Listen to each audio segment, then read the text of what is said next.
Welcome to Streaming Into the Void, where we discuss all the streaming news for the week ending April 5th, 2024. I'm Kim Hollis, and I hate UConn. With me are Tim Bridey, content creator, gamer, and new WWE Universal Champion. I finished the story. Good for you. Also, David Mumpower, author of Behind the Ride and streaming media analyst, and someone bitter about the officiating in a certain Elite 8 game. If someone is called for one foul and has 19 fouls committed against them, does that sound like even-handed officiating? I'm just going to throw that out there. Spoilers, it was not. And the podcast is produced and edited by Raul Burial, who's wishing for those quiet, halcyon days when he was organizing a conference. There's going to be a reckoning on Monday. Oh, that explains the earthquake today. Okay. This week, Disney CEO Bob Iger goes medieval on his enemies, and Paramount's finally got a buyer. Let's start with Disney. The anxiety levels were rising over the last couple of weeks as the outcome of Disney's proxy battle with Nielsen Peltz became cloudy. Investors took sides, and suddenly, Iger's victory over so-called activist investor Peltz seemed less of a foregone conclusion and more of a toss-up. My favorite thing about everything we're about to discuss is after the last 3 weeks of our podcast going, I don't know, I think something's going to happen soon. It all happened this week, didn't it, Roll?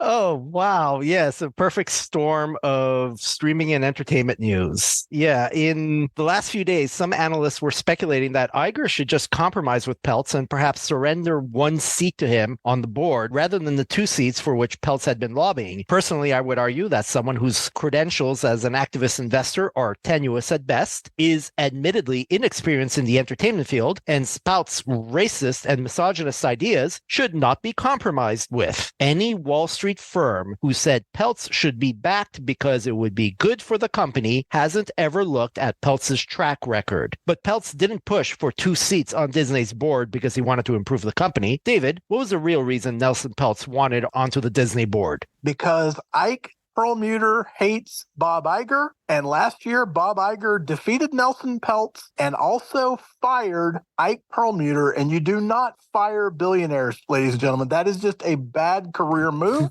So we've had all of this personal animosity that's been brewing and brewing for the body of 2023 finally came to head at the start of 2024. And Peltz, after saying all along this wasn't about Bob Iger, when he actually voted, when he put his money where his mouth was, did not endorse Bob Iger, which is why you're hearing Bob Iger got 94% of the vote, which is absolutely true. More than half of the dissent, based on the information I have, came from Peltz and Perlmutter's votes alone. Think about that and how much animus it reveals about the entire situation. This was a waste of everyone's time from 2 greedy, egomaniacal billionaires, period. And to Roll's point, the day after the vote came out, the LA Times published an editorial about Disney should ignore everything Peltz suggested now that he's lost the vote. Their argument was he had no good ideas. Everything he was suggested was rancid, it was toxic, and it was intentionally acrimonious. And that is not what Disney should be about. Disney's improvements recently have made an impact, and they should keep staying the course there rather than going, well, 30% of the people voted for Peltz, much less for Jay Rasselo, but that's a different conversation. So if 30% of the people liked what Peltz was saying, maybe we should give it more consideration. We have an author saying specifically, for the love of God, don't do that because that's how out to lunch Nielsen Peltz is. And I agree with the author. So yeah, David, as you pointed out, Disney shareholders voted overwhelmingly to reject Nielsen Peltz and his slate of board members. How did Bob Iger handle that? So there's 2 aspects to this story. The first thing we should keep in mind is Peltz was a sore loser about it. He's going to be a sore loser about it. It's who he is. He went on CNBC after Bob Iger the following day, by the way, and he basically wouldn't rule out the fact that he would be back for a round 3. And the reason why is this is a grift. We should never run away from the fact this is a financial grift in action where Peltz was bragging on CNBC after the people estimated he might have made as much as $300 million. He took offense at that. And then the person guessed again and said, was it $1 billion? And he was like, oh, that sounds about right. He's a thief. We should never lose sight of what this scam is. But Iger knows that if the stock stays in the tank for an extended period, it'll happen again. And he also realized there was going to be tremendous profit taking as soon as the announcement was made that Peltz was gone from the conversation. And sure enough, that's what happened. The stock dropped a little bit. It was at 122, basically the day of the vote, and it was at 118 at the close of business on Friday. So to make sure that everybody realizes this is not a short-term gain and that Disney is on its way, several things happened all at once. While Bob Iger was on CNBC taking his victory lap and gloating, and he gloated, make no mistake on the point. While he was doing that, Disney was inviting journalists to a special projects report, something the company very rarely does. And they were basically saying, oh, and by the way, we already filed the paperwork to do stuff at Disney's Animal Kingdom, and we're filing the paperwork right now for that thing we promised in 2022, but we promised in air quotes, and that is we are building out Big Thunder Mountain. In other words, Magic Kingdom, the most popular theme park on the planet, is going to expand a lot in coming days. And on top of that, Disney went ahead and announced its release schedule, which we already knew for 2024. We had a good idea about 2025. Disney tightened up 2025 and then went ahead and announced it in 2026. And basically a 2-month period, they're going to do the live action Moana with The Rock. They're going to do Toy Story 5, which is a license to print money. And oh yeah, by the way, Memorial Day 2026, the Mandalorian and Grogu movie comes out, which means in about 2 months, Disney is going to absolutely wreck the box office. A friend of the podcast, David Parker, pointed out the fact that Disney has done something like this in the recent past, where around the time of Avengers Endgame, there was also Aladdin in another film. So sometimes they will just go ahead and line up all of their titles at once to dominate. That's what this is. So we feel good about Disney in 2024, at least as good as anybody can about theatrical releases. And then we know that that will have, the sprinkle effects on Disney Plus and on streaming as it happens after the fact. And then 2025 looks good on paper. And also we learned that there is going to be a new Tron film coming out in late 2025. And now we found out that 2026 is absolutely stacked, at least on paper. So Iger has basically said, not only are we good right now, we're going to be great from now on. And they are not messing around. And that theme park expansion news doesn't technically apply to this podcast, but it really does show the fact that Disney was always waiting for two things. And that was for Nelson Peltz to go away and for the Florida feud nonsense to end. Yeah, well, I think Iger's totally right to be flexing, but insisting that he be the starting center for Iowa's women's basketball team tonight, that's a bit much. I don't know. I think that Caitlin Clark could get anybody open. Can't she, Kim?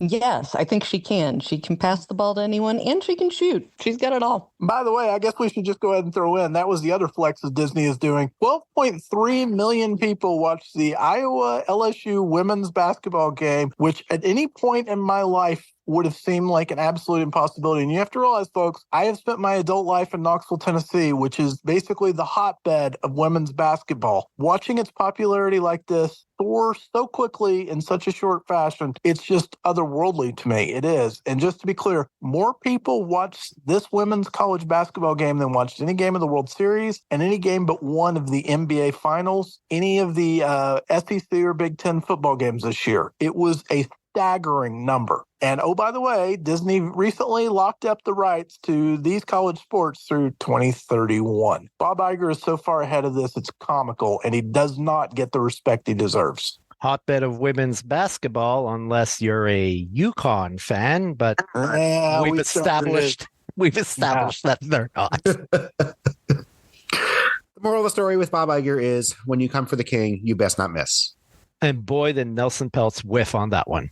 Nelson Peltz whiffed twice. And the best part is there were two great things about it. He tried to do this New York Times puff piece, and it bit him so hard where he sent the reporter a list of people who would give him positive references, all kinds of glowing things. None of them would speak on record. And when they did, it was like very tepid, yes, I've met Nelson Peltz stuff. That was the first thing. And the second thing was, after the vote, he had to read headlines of, this was the worst defeat of Nelson Peltz's career. Go away. So next, we come to Paramount, who may finally be getting some good news. Variety revealed early in the week that the bid from private equity firm Apollo Global Management to buy Paramount was for $27 billion and would have included the entire company. Still, Paramount's head, Sherry Redstone, rejected it. But later in the week, the bid from Skydance to buy Paramount finally materialized, and it looks like Redstone is on board. I mean, honestly, somebody shows up with $27 billion in a bag for Sherry Redstone, you'd think maybe she should have taken it. But look, one of the reported concerns with the Apollo offer as it was originally framed was that it would be only for the movie and TV studios, which would have left Redstone and parent company National Amusements holding the bag and heavily burdened with debt. An offer for the entire company, more importantly, a $27 billion offer, seemed like a much better deal. But as we've discussed before, because of the ownership structure of Paramount, it's a very complicated transaction, and Apollo was just at the starting line, while Skydance had been negotiating for some time. Evidently, the Skydance negotiations were very advanced, and it looks like they're going to win the prize in the end. Yeah, and let's be clear, this is going to prove to be a good thing for Paramount Plus if this breaks the way this is trending. But there are a lot of ifs here, and the other thing I want to go back to, what Raul is saying, if anything is underselling what just happened with Apollo, it's just manna from heaven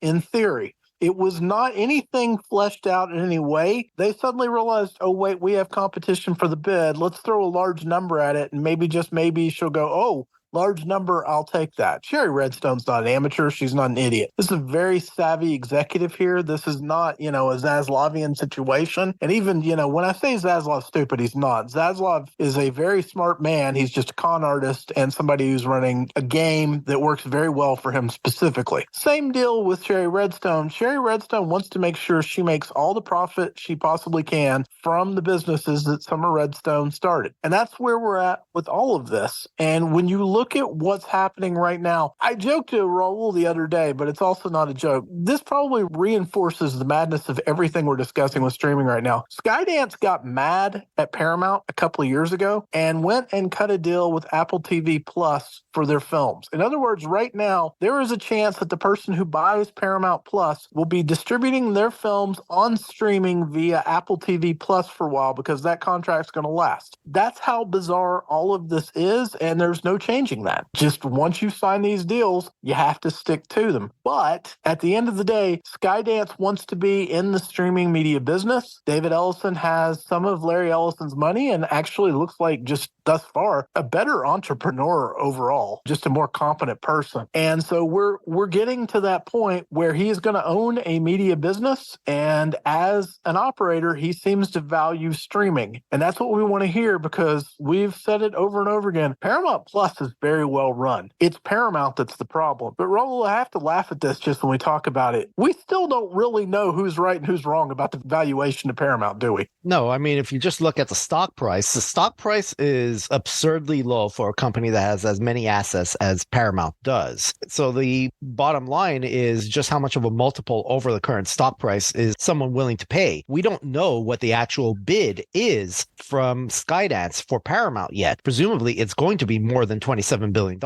And what's more is, on top of that, they're going to have to absorb the debt carried by Paramount at the moment, which is in the tens of billions as well. It's going to be a huge transaction any way you cut it. Yeah, and the other thing we're witnessing is, Michael Redstone founded this company in I don't know, I think it was 1935, 1936, something like that. A lot of those contracts, believe it or not, kind of vestiges of them remain to this day. You're signing contracts in the 1960s that are still causing problems with a negotiation in 2024. That's the type of craziness that only happens in Hollywood, but here we are. And that's part of the reason why it was really hard for anyone like Apollo to come in off the street and start negotiating on an even kill with Skydance, who had already had the books opened up for them, at least some.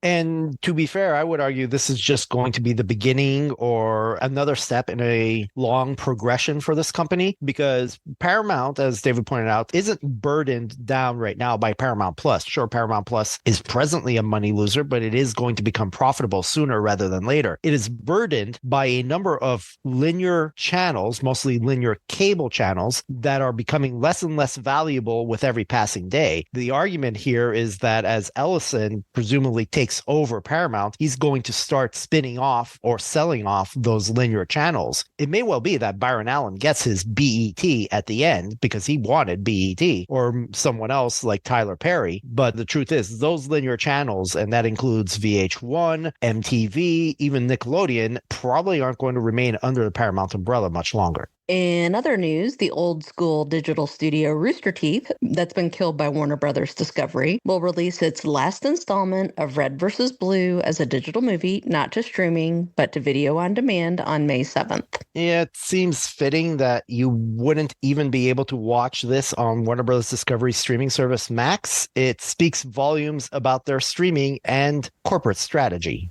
This one hurts my heart. Thank you for all the entertainment, Bernie Burns. And you and Ashley Jenkins were a terrific, lovely tandem on The Amazing Race. I'm sorry you, like so many other talented contributors, got Zasloved. So we are recording this a little early this week on Friday, so we'll catch up on box office next week. We'll just go ahead and get straight into the ratings. Tim, take it away. We are looking at the Nielsen streaming ratings for Monday, March 4th to Sunday, March 10th, 2024. And this list is wild. We haven't had a week like this in quite some time. Maybe not the numbers, but just it's a bunch of mostly new stuff or things that make sense, at least. The top show, which I guess this doesn't make sense still, is Love is Blind. Another 1.5 billion minutes or 82 episodes. We got the, well, not quite finale on March 6th. One more episode of Reunion Special coming March 13th, so we'll probably see it again. I swear we've seen the show every time it has a new season. I said this last time, but I don't recall ever putting out this kind of numbers, so I don't know whether something wild happened this season or it's just got so many episodes now that people are just watching it and it's cumulatively just crushing it on Netflix. I have no idea. But new in second, with 1.2 billion minutes, is The Gentleman. 8 episodes. This is the Guy Ritchie series based on his movie that premiered on March 7th. So just a weekend number for the 8 episodes. David, you had said you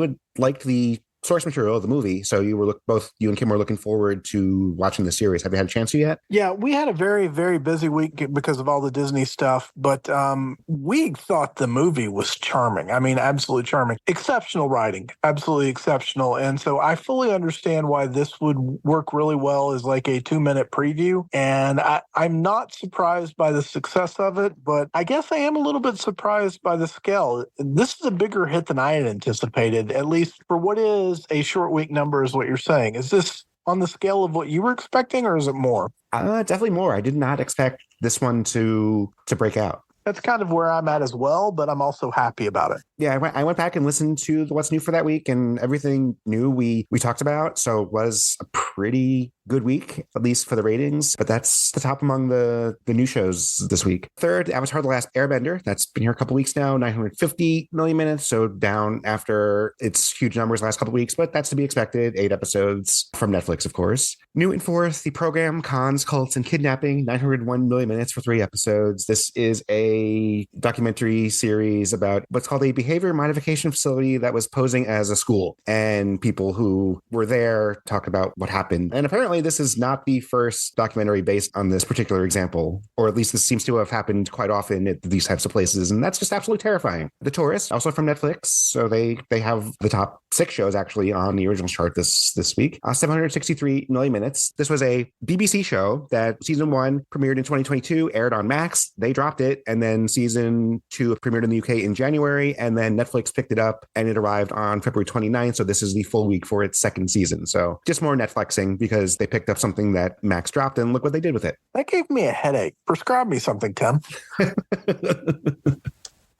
Not legally.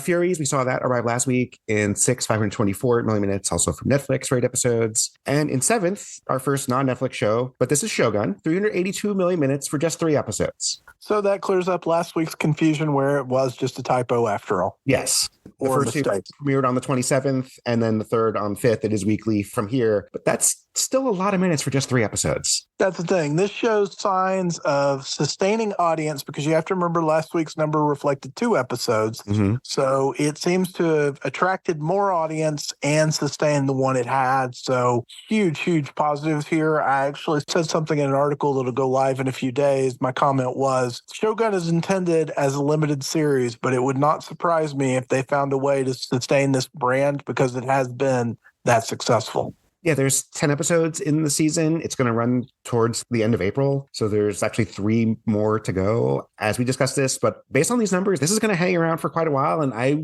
wouldn't be surprised to see a gigantic number as it approaches the end, as people either binge the whole thing after it's all out, or they get caught up in it just through word of mouth. Based on what's happening right now, this joins The Handmaid's Tale, The Bear, and Only Murders in the Building as anchor content on Hulu. Hulu, yes. And the timing could not be better, because the Disney Hulu Plus tile is now official and permanent, which means from now on, whenever you use Disney Plus, you'll have a choice of Hulu content. And this is exactly the sort of content people should be watching. Back to Netflix in 8th, The Signal, 336 million minutes. This is a German series about astronauts and the International Space Station. We actually talked about this one too. And I was like, wait, did we mention it? Yes, we did. In 9th, returning to the list is The Traitors, 328 million minutes from Peacock, of course. And this is it's back because this was the finale of the second season. The final 2 episodes arrived on March 7th. The other day, I was reading a thing from a Peacock executive that claimed that they had gotten their $110 million worth of the NFL playoff game that they paid for. In other words, they believe they have turned a profit on it. And while I question Peacock's accounting, because I've seen their books and they're dripping red, like, a scene from The Shining, still, when they say that, I think about things like this. This is a huge win that such an inexpensive series is hanging around this long and growing the brand. Yeah, this one definitely caught on with its second season thanks to just being marketed when people subscribe to Peacock to watch a playoff game. And yeah, I think that will continue to pay dividends for them. People realize Peacock exists. And yeah, Netflix is the 900-pound gorilla, but they have some content worth watching. And oh, by the way, did you know The Office is on Peacock? Is it though? If no one ever watches it, is it actually on a streamer? We saw it once, so good enough for me. We saw it make the ratings once it left Netflix, so I'll allow it. Originals wraps up with yet another true crime documentary, American Conspiracy, The Octopus Murders, 4 episodes, 327 million minutes. This premiered actually on February 28th, so it is the full week, but there's so much stuff on Netflix. People just do better. Really? Come on. Not that it's all that unusual on the charts these days, but it's always encouraging to see that there is good and successful international content on the charts, and that includes Furies and The Signal. Mm-hmm. Yep, The Furies is French, and yeah, The Signal is German, yes. Movies is led by Damsel, 1.2 billion minutes from Netflix. Wow. This is the Millie Bobby Brown vehicle that you guys said reminded you of what, Ready or Not? Ready or Not meets Legend is how I would describe it. This was premiered on March 8th, so yeah, this is just the weekend number, and that's outstanding. To be fair, I compared it to Cabin in the Woods, and after watching it, I stand by my assertion. This is not the first Millie Bobby Brown Netflix production. Of course, she's on Stranger Things, and she had the 2 Enola Holmes movies. Does she have like a contract with them? What's the deal there? Because she seems like she should be way more famous, but she keeps making a bunch of Netflix stuff. If you were at Netflix and you hadn't finished Stranger Things yet, would you tell her no anytime she pitched you anything? Good point. In second, from Prime Video, Ricky Stenicki, 500 million minutes. So a total bust and proof that 11 from Stranger Things could whip John Cena's ass. Really, though? 500 million minutes on Prime? I mean, that's... Okay. This premiered on March 7th, so it is most of the weekend. But when it's not Netflix, I'm usually pleasantly surprised to see things here. Well, then what does this make Wonka in third? Because this is on Max, 482 million minutes. A sign that people are not engaged with Max content. This is a warning flare. It really is. Like, there should be sirens going off. No joke. There was a comment made the other day, and I actually put it in our Discord, that Jason Tyler said, one of the big signs about a streaming service is how much people are actually using it. Because what Netflix has mastered is people load Netflix and they go, hey, what have you got? You're not even loading Max if you're not watching Wonka. That's the reality of it. If you're subscribing to it and using the app, you have watched Wonka.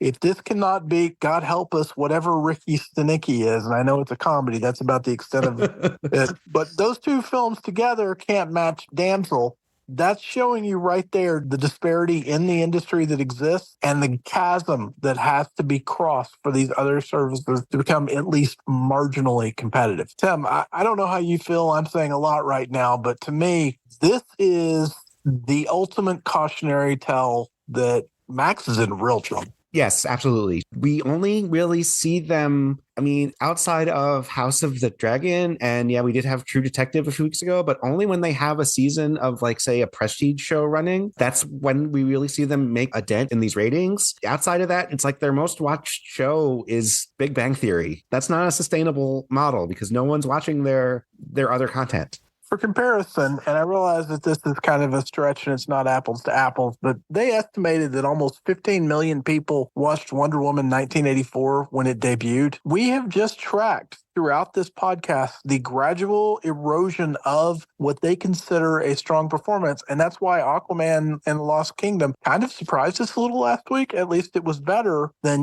we'd seen of some other titles, but still not good enough. You expect, based on that, Wonka, which was probably the biggest hit of December. Sam, I don't know if you agree or not. You can tell me. But what I consider the biggest hit of December, and it can't even match Aquaman. And I'm just like, what are we doing here? Is anybody actually using the Max app? I'd agree with that. It wasn't a great box office holiday season, but Wonka was the winner from that lot. Yeah, if this is its debut on Max, and again, there are limitations to what Nielsen measures, but yeah, we joke about it, but the content that they've removed or they've sent to other streaming services, mostly Netflix, there is so little value in a subscription to Max, because really, what are you getting? Since you mentioned it, I'll skip one and throw in that Aquaman and the Lost Kingdom is still here in fifth, 351 million minutes. We're predicting to not see it next week after it premiered on top last week. It might have one more week, but that's because it just seems like 200 to 250 is the cutoff, depending on how much people actually watch stuff. Mm-hmm. And with spring break factored in during some of these, we don't actually know what's happening at the time enough to estimate it, but it doesn't have staying power or legs, which means that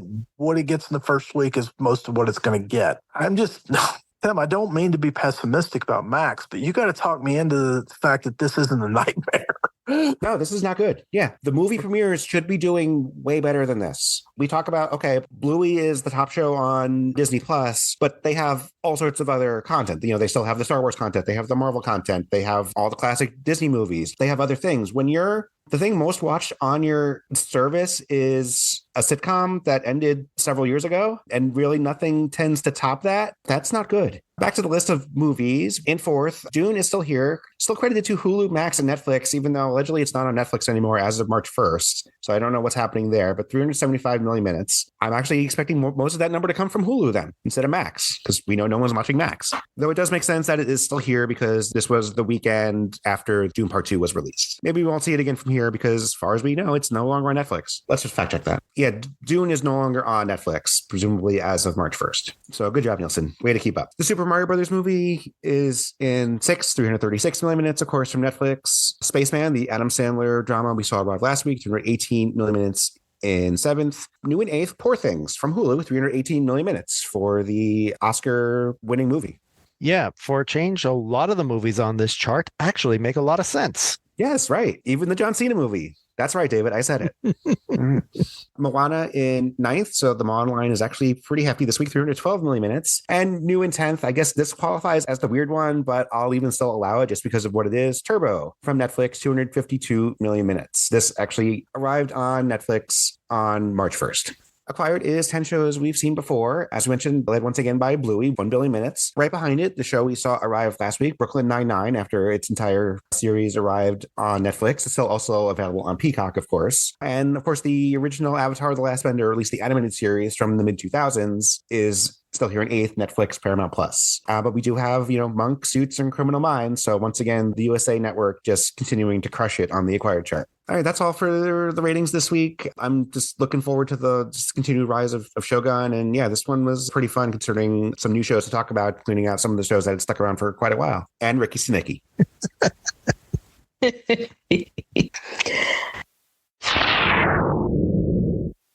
All right. As always, we close out the show with what's been keeping us busy over the last week. And I don't think I watched a single new thing. Did we, David? No, I'll go ahead and say what we both did. And that's we've watched a lot of live sports. And we have. Kim, I know you agree with me. For all the criticisms that we do of Warner Brothers Discovery, there is something that is done so well. And that is the TNT broadcast of sporting events because nobody does basketball as well as them. And I include ESPN in that. We were so happy during every stage of the NCAA tournament because we were watching Candace Parker and Jay Wright talk basketball. And occasionally there'd be Clark Kellogg, occasionally there'd be Charles Barkley, occasionally there'd be Seth Davis. There's two different desks they're running at all times. And so there's all kinds of different conversations. It was just majestic, wasn't it, Kim? It was so convivial and enlightening and positive. Yep, it is fantastic. I love watching all of the people that they have together talking basketball and just enjoying each other's company and respecting each other. There's just something really powerful about that when you're watching sports in addition to watching the games themselves. And the other thing, the commentary was so good. Like Jay Wright, who obviously has won, 2 national championships in the last few years, brilliant basketball mind, but he was like calling out, this is what's going to happen and this is why. And there would be like random upset type games, and he will have had the logic right on why one team was a matchup nightmare for someone else. And then when you watch Candace Parker, you just realize she has a beautiful basketball mind. And since, she's in the conversation for greatest female basketball player ever, you can understand that. But it's only when she's talking that you realize just how much that skill translates across the board. We were so captivated, and whoever takes control of Warner Brothers Discovery down the road, I hope they treat these people right, because these are the ones that you can build a business around. I am not saying that hyperbolically. All right. Raul, how about you? So I'm going to tell you about From on MGM Plus, which I didn't watch, but my daughter did, and then proceeded to spend 3 days explaining it to me. She has described it as a complete knockoff and remake of Lost, which actually, when we announced From on MGM Plus season 2 previously on this show, I said, man, this looks like they just remade Lost. In fact, it has one of the actors from Lost on it. That's Harold Perrineau. And it is literally the same premise as Lost, where in this case, a group of people find themselves in a small town, unable to escape the small town, and then mysterious things happen. And there's a number of plot points from Lost in there, right down to the other mysterious strangers that may be stalking them, the fact that those mysterious strangers may be trying to get their hands on the children of the people who are now stranded here, and yes, even a mysterious hatch in the ground. And for season 2, those of you who remember Lost and the Tailies, yep, a tour bus full of people shows up in From, and now there's yet a second group of people that are now stranded with the first. It is, in essence, a remake of Lost, but according to my daughter, maybe they found all the errors in Lost and have corrected them and are addressing them by tightening up the plot. What's important to note here is that this production was actually filmed in Canada. To borrow a phrase from Tim, it does look like it might be, in fact, great value Lost, where they essentially have to cheap out on certain things. Oh, we can't get a tropical island, so instead we're going to film everything in a small Canadian maritime town. The fact that this show actually exists, much less that it exists on MGM Plus, that my daughter actually spent the 99 cents on Prime Video to subscribe to MGM Plus to watch it, is all hilarious to me. But she seems to have found it interesting enough to actually have watched it all the way through. But then again, she also took it upon herself to watch the full series of Lost all the way through at some point in her life. So I do question her decision making sometimes. Now, for no apparent reason, I have the following numbers in my head: 4, 8, 15, 16, 23, 42. That's weird. All right, Tim, what's been keeping you busy? Well, let me talk about the thing that cost me a whole bunch of sleep this week.